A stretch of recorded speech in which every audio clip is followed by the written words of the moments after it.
Hello everyone. ఈరోజైతే Sunday అమ్మవారి టెంపుల్కి అయితే వెళ్ళానండి. అబ్బో చాలా రోజులు అయిపోయిందండి అమ్మవారి టెంపుల్కి అయితే వెళ్ళి. 11:40కి అయితే అమ్మవారికి నైవేద్యం పెట్టడానికి అయితే 11:40 నుంచి 12:15 వరకు అయితే నా అమ్మవారికి నైవేద్యం అయితే పెట్టారండి. ఎవరో తాంబూలం తెచ్చారు చూడండి.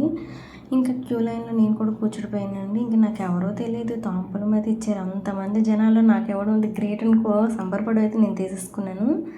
ఇంకా అలా కొంచెం అక్కడే వెయిట్ చేసి అలా ఇంకా వచ్చేసామండి. ఎండ అయితే మామూలుగా లేదు విజయవాడలో. ఇంకా మా పిల్లలకి స్నాక్స్ ఏమైనా తెమ్మన్నారు. సో ఏం తీసుకురాలేదు. మార్నింగ్ మా వారు చికెన్ తెచ్చారు, కర్రీ చేశాను.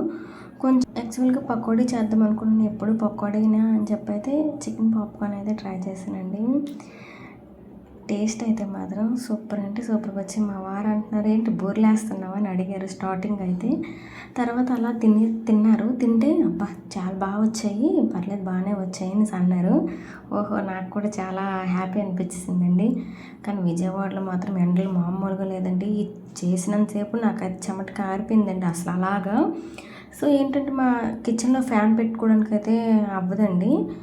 సో ఇంకా మా పిల్లలు అనమాట, అమ్మ ఇప్పుడు ఇంకా వంట చేయలేదులే నాన్న అని చెప్పి అయితే అదేదో ఫ్రైడ్ రైస్ అండి, చాలా బాగుంది. పేరైతే చెప్పారు, మర్చిపోయాను.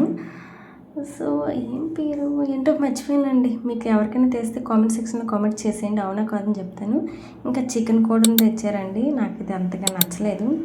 Please like and subscribe.